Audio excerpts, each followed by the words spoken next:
next topic is the gymnosperms. Gymno, as the name stands for naked, sperma stands for seed. So these are the plants which are the first seed bearing plants, but their seeds are naked. That means fruit is absent.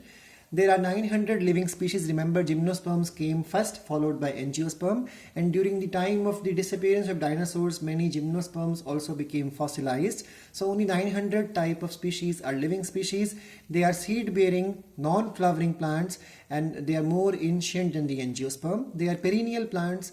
For example, we all know Sequoia sempervirens is the tallest tree in the world, and Sequoia dendron is one of the widest tree in the world. And then we have Zamia pygmea, which is the smallest gymnosperm. They have taproot system and they develop mycorrhiza, that fungus association, for better survival. Or they may have coralloid roots. For example, in the case of cycas, they develop such roots in which the nitrogen fixing blue-green algae survives. Now, vascular tissues, just like angiosperm, they will have xylem, but remember there is no vessels present in them. They will have phloem, but there is no sieve tubes in them, and even companion cells are absent. You have learned these terms in the 9th class already. This is a property which is very common to pteridophytes, because pteridophytes are also vascular, but they do not have these particular cells which are found in the flowering plants or angiosperms. Their spores will be 100% heterospores.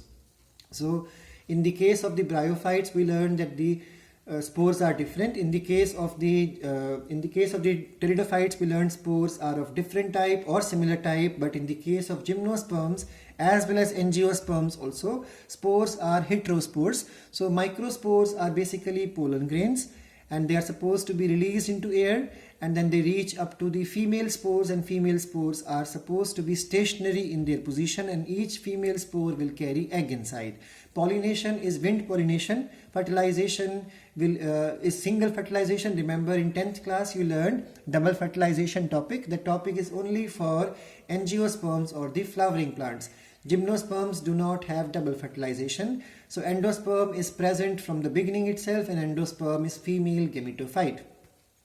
Pollen tube is present for pollination. That's why it is also called as siphonogamy. The main classes of gymnosperms include Psychopsida, Coniferopsida, Nitopsida. Psychopsida is a very small group which includes xerophytic plants, and Coniferopsida is the largest among them, which carries huge varieties of tall trees which look like pyramidal in shape. Example, Christmas tree. Then we have the Nitopsida with very few plants which are climbing or otherwise small trees, and they carry certain features which are similar to angiosperm. That's why Nitopsida is considered as a class of gymnosperm which is quite similar to the angiosperm.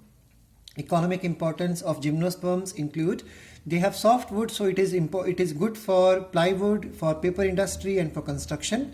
They give us turpentine and resin, which are used in various type of chemical industries. For example, as a solvent in the paints and polishes.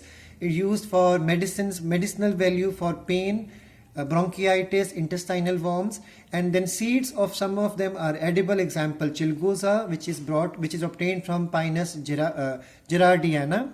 Then there is a drug called as ephedrine, is obtained from ephedra. Ephedra is a gymnosperm. Angiosperms include 250,000 species. This topic is not in the syllabus, so I'm leaving this part, and because we will be covering this in details even in 12th class also. So after finishing this, just remember the gymnosperms are of two main classes, dicots and monocots. So we all know certain differences which we learn in 9th class. The dicots will have taproot system, monocots will have adventitious root system. Dicots will have reticulate venation except for calophyllum and corybium. These will have parallel venation.